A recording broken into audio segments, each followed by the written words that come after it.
Olá, pessoal! Estamos começando mais um Pré-ENEM, um projeto da Secretaria do Estado, do Rio Grande do Sul, Secretaria de Educação, em parceria com a TVE.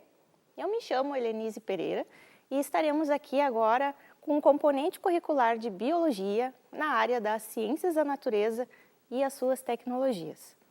Bom, como eu já falei, meu nome é Helenise Pereira, sou uma mulher negra, estou vestindo a camiseta do programa, tenho cabelos médios, longos, na cor castanho escuro, crespos, e estou usando uma calça jeans. É bem complicado nos descrever, né? Mas a gente vai aprendendo, treinando.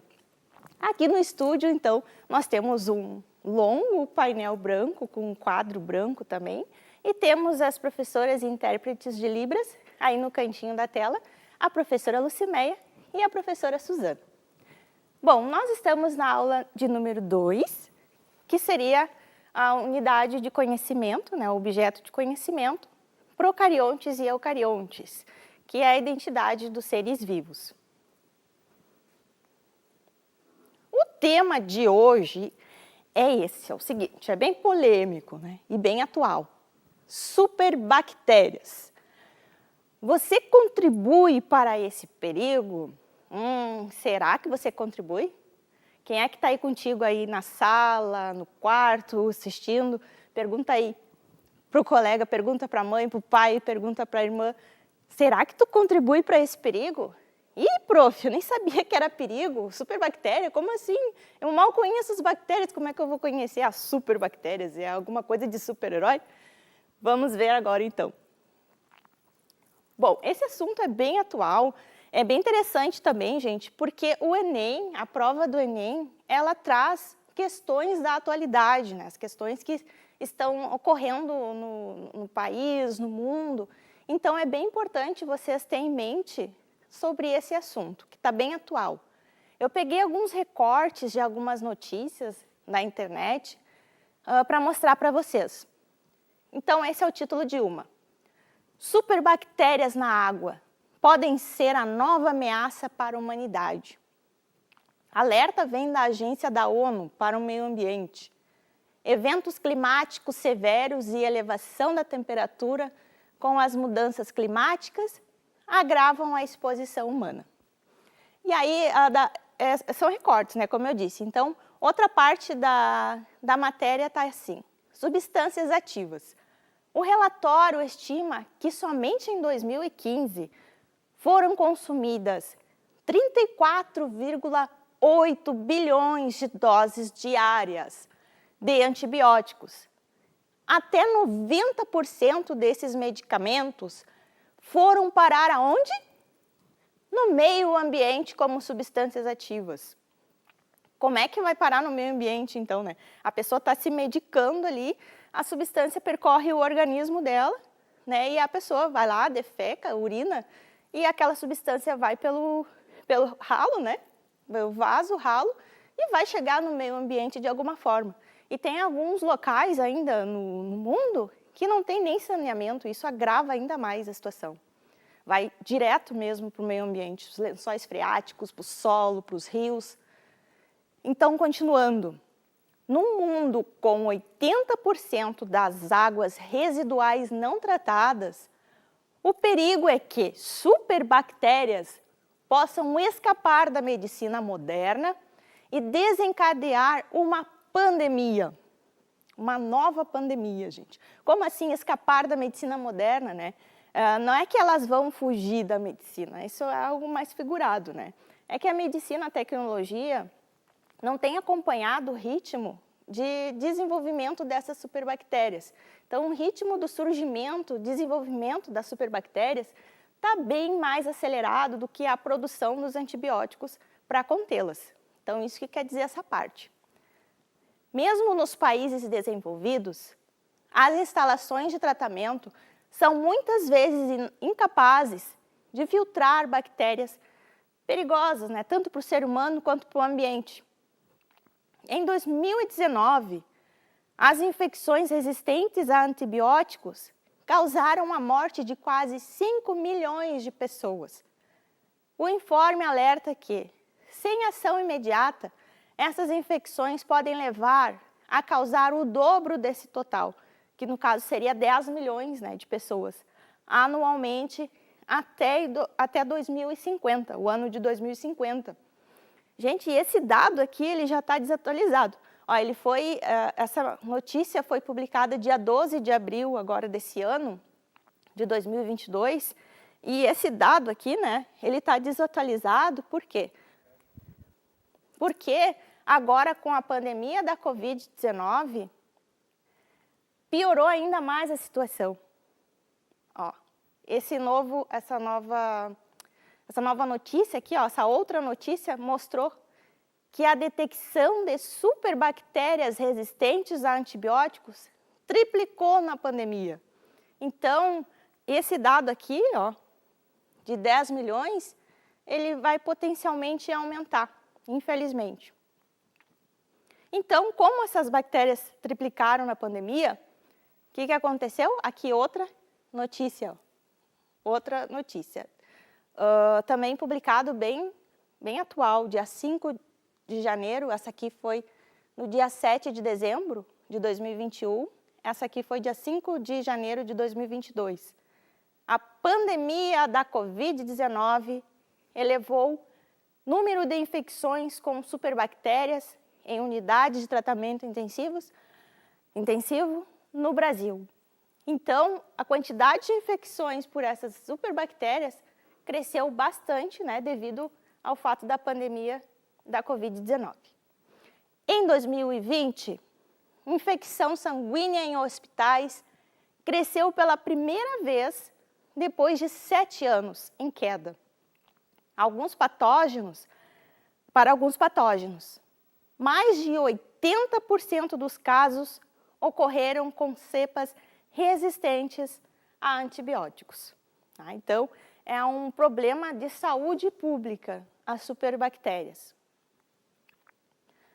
Bom, vamos situar, então, sobre, primeiramente, as bactérias, né, as bactérias comuns. Bom, sabemos que ela é um ser vivo, a bactéria é um ser vivo, ela se desenvolve, ela tem metabolismo, ela se reproduz, tudo certinho. E ela faz parte de um grande reino do ser vivo, Lembram dos 5 reinos de seres vivos? Aqui nessa árvore filogenética nós podemos ver, em geral, né, os 5 reinos, de acordo então com o Whittaker, com a classificação de Whittaker. Temos então o reino Monera, que é a base, né? As bactérias estão aí desde lá do início do mundo, né, do planeta. As bactérias foram os primeiros seres vivos, então, a se formarem. Temos o reino Monera, que fazem parte as eubactérias e as arqueobactérias.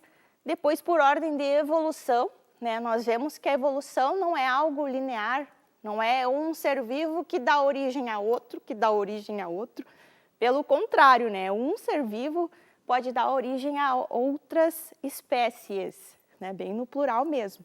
E não é algo a nível de indivíduo, surgimento de espécie, é a nível de populações. E não é de uma hora para outra isso, né, gente? Tem todo um aspecto de seleção natural, aí a gente vai ter uma aula bem específica para isso.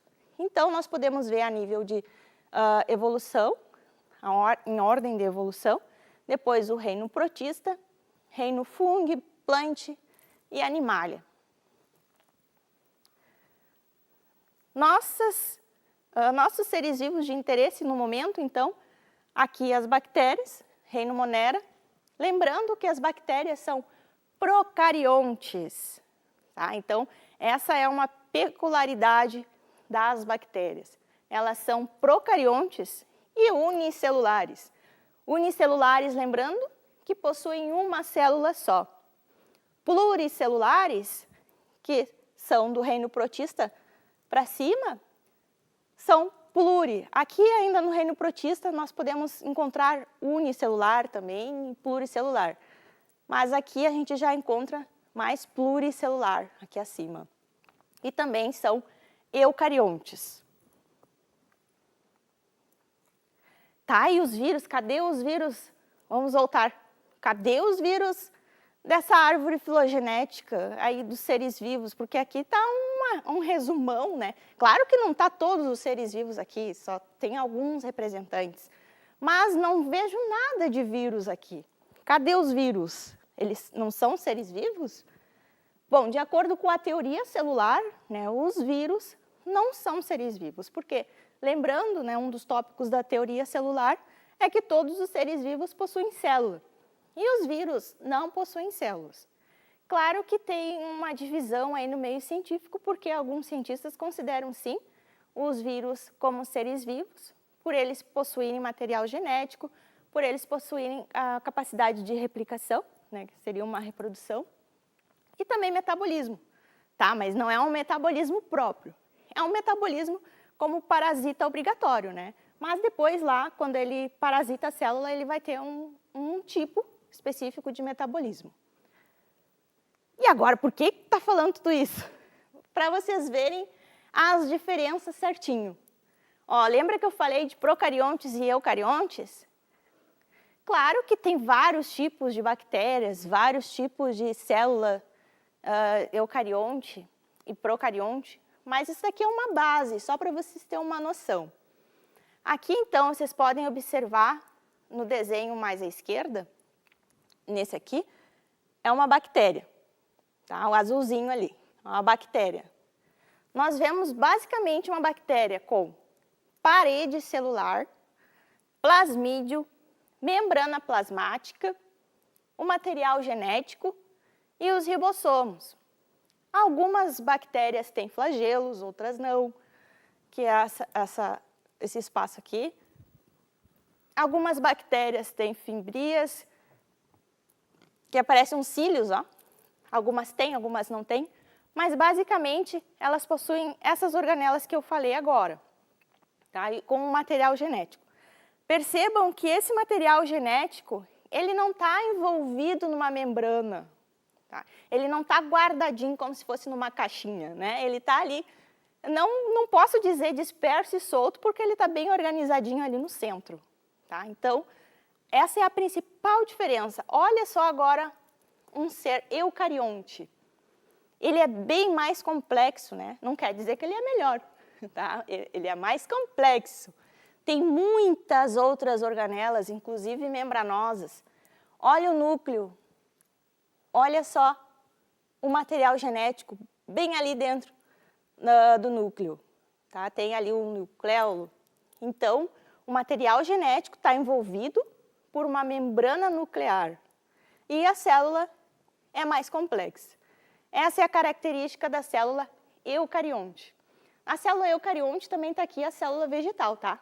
Lembrando, a célula vegetal ainda tem mais organelas, tem parede celular, tem cloroplasto, tá? Então, esse é um exemplo de célula animal eucarionte, esse é um exemplo de célula bacteriana procarionte. Aqui eu coloquei o vírus para vocês verem a diferença. O vírus, ele tem menos coisas ainda, ele é mais simples ainda que uma célula procarionte. Ele só tem uma cápsula, né, um capsídeo, geralmente feito de proteína ou lipoproteína, um envelope e o material genético. Ele não precisa de muita coisa, porque ele vai usar o maquinário da célula que ele vai estar infectando para se reproduzir e manter o seu metabolismo. Viram a diferença? Ficou certinho aí? Então, vamos para o próximo. Gente, então, como é que funciona os medicamentos quando eu estou doente por uma doença, uma infecção, causada por determinado fator patógeno? Se é uma bactéria que está causando uma infecção, eu vou me medicar, na verdade, eu vou ao médico, né, e ele vai prescrever um antibiótico. Esse antibiótico, ele tem vários objetivos, pode ter vários objetivos.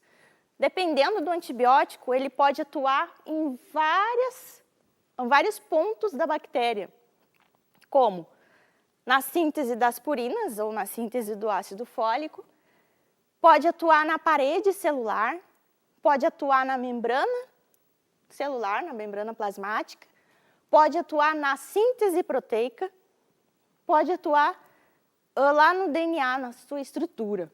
Então, dependendo do antibiótico, do tipo do antibiótico, vai atuar em determinada estrutura da bactéria. Tá, mas e se eu estou doente por uma doença causada por vírus? Como é que esse antibiótico feito para esse determinado fim vai acabar com o vírus?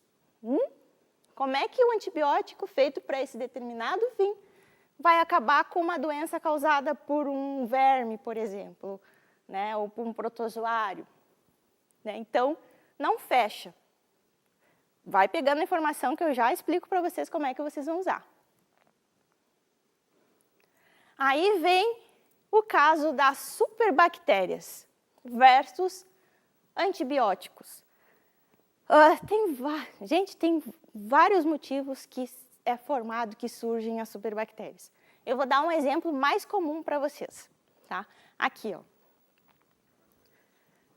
No nosso corpo, no corpo humano, nós já temos muitas bactérias residindo nele. Nós somos um ecossistema, nosso corpo é um ecossistema.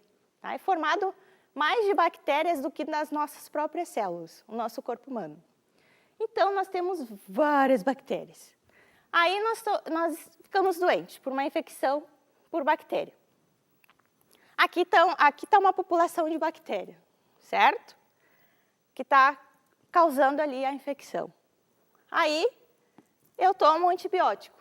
Eu tomo o líquido lá, ou engulo lá o comprimido, engulo o antibiótico. O que vai acontecer? As mais sensíveis vão morrendo. Vou colocar as vermelhinhas aqui como os mais sensíveis. Elas vão morrendo. Aí, por exemplo, o antibiótico é para ser tomado 10 dias. Aí, o primeiro dia ela toma lá o antibiótico, vai morrendo algumas bactérias. No segundo dia, vai morrendo outras. Eu gosto sempre de dar esse exemplo porque é bem didático. Aí, lá no quinto dia, no sexto, sétimo dia, vai morrendo, vai morrendo, vai morrendo. Aí, no oitavo dia, melhorei, estou novinha em folha. Não preciso mais tomar o antibiótico, não preciso mais. Tá tranquilo, vou guardar um pouquinho para quando eu estiver doente de novo, aí eu tomo. E aí, o que aconteceu? Vocês viram que ficaram algumas aqui ainda? Vivinhas da Silva? Essas aqui são as mais resistentes, né? Porque as mais sensíveis já morreram. E aí, as mais resistentes vão ficar lá. Vou botar azulzinha. Vou colocar uma vermelhinha ali que vai que uma sensível fugiu. Né? Então, ficaram as mais resistentes. E aí vai que a pessoa adoece de novo, toma um remédio errado de novo, aí vai sucessivamente, ficando sempre as mais resistentes. E aí, depois, o que vai acontecer? Essas bactérias aqui, que são mais resistentes ao antibiótico, elas vão passar essas informações para a sua descendência. E aí, quando a pessoa tomar o antibiótico de novo, elas já vão estar treinadinhas, né? E não vão morrer. E aí, o antibiótico não vai fazer efeito. Então, essa é uma maneira bem simples, claro, né, que é bem mais complexo, mas é uma maneira mais simples de explicar para vocês como acontece o surgimento, então, das superbactérias. Tá? Também, gente, acontece, isso é o que mais acontece ali, que eu mostrei para vocês. A pessoa toma errado, menos dias de tratamento, né? Ou ela é para tomar 2 comprimidos, por exemplo, ela diz, 2 é muito, vou tomar um só. Toma menos ou toma mais da conta. Então, tudo isso desequilibra. Tá? Ou não toma no horário certo, isso acontece muito também. E estou vendo aí gente se catucando aí um outro. Não toma no horário certo, porque as bactérias têm ciclos, né, de reprodução. Tem que ser no horário certo, sim. Tá? Então, as pessoas têm tomado o antibiótico de forma indiscriminada, inadequada. Esse é o motivo número 1. Depois também, gente, nós temos que, às vezes a pessoa está doente, mas não é uma doença causada por bactéria. É uma doença causada por vírus, ou uma doença causada por outra coisa, qualquer. E aí a pessoa toma antibiótico. O que vai acontecer? Não é a bactéria que está causando o problema, é outra coisa. Então, o antibiótico vai atuar nas bactérias, eu odeio falar isso, né? As boas, muitas aspas, porque não existe isso de bactéria boa ou ruim. Vamos dizer que as bactérias não patogênicas. Tá? Então, o antibiótico vai atuar nas bactérias ali que já são comuns no teu corpo, que estão até auxiliando vocês, nós, né, na digestão, na proteção. Então, esse antibiótico vai atuar nas tuas bactérias ali que estão te auxiliando. E aí o estrago pode ser bem maior. Tá? Então, esse é um perigo muito grande de acontecer quando a pessoa está doente, não é uma infecção bacteriana, e ela utiliza, então, o antibiótico para tratamento. Isso piora mais ainda a situação. Então, aqui uma síntese, né, do que acontece na problemática dos antibióticos no desenvolvimento dessas superbactérias. Então, o uso indiscriminado de antibióticos, né, um uso inadequado de antibióticos é um fator mais importante nesse surgimento. E também, a gente não pode deixar de falar, que a falta de investimento em novos antibióticos também agrava essa situação. Né? A falta de investimento tanto das farmacêuticas quanto do governo, né, agrava ainda mais essa situação. Faz anos, gente, muitos anos, que não é produzido um antibiótico novo. E o surgimento de novas, nessas superbactérias, principalmente agora pós-pandemia, tem crescido bastante. Então, alguns estudos a gente pode encontrar que têm especulado que pode ser a próxima pandemia causada por uma superbactéria, por não ter o antibiótico, né? Por não ter o antibiótico para barrar e para curar as doenças causadas por elas. As principais superbactérias, então, que existem.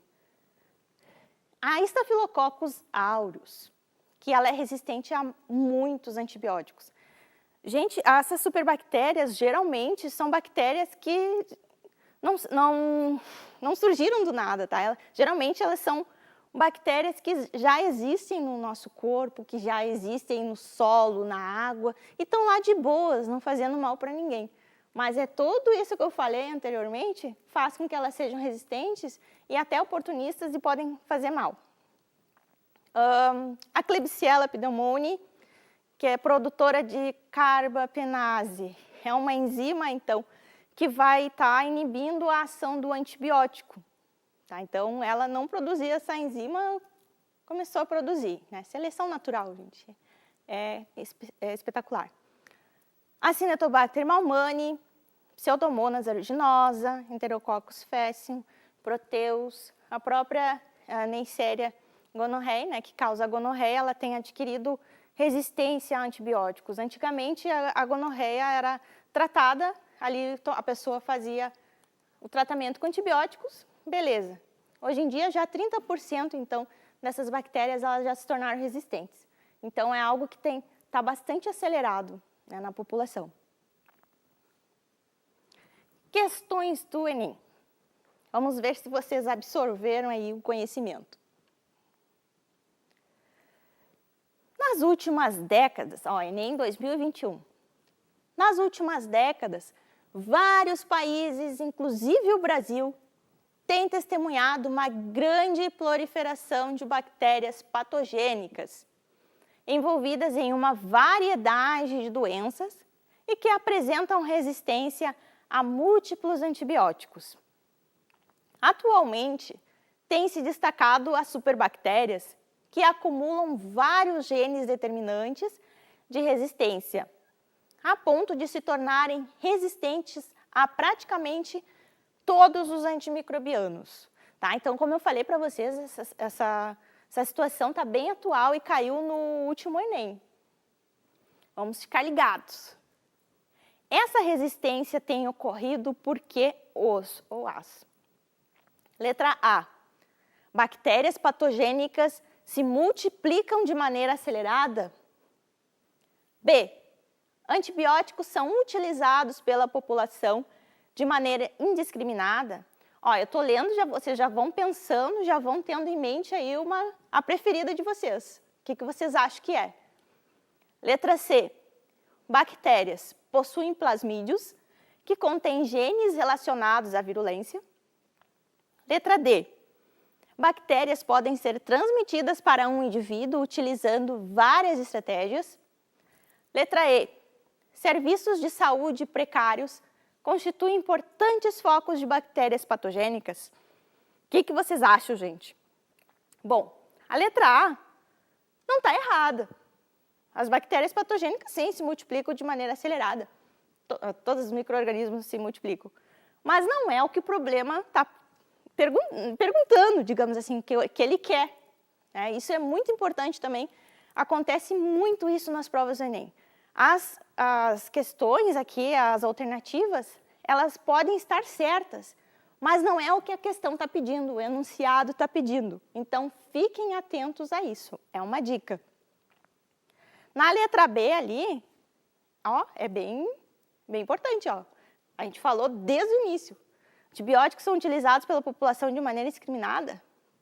É o que eu estou falando, né, gente? Ó, com certeza. Essa é a top 1 do problemático das superbactérias. As bactérias possuem plasmídio, sim. Vou dar uma acelerada que está acabando meu tempo. Tá? As outras são certas, mas não é o que o enunciado está pedindo. Tá, gente? Se liguem.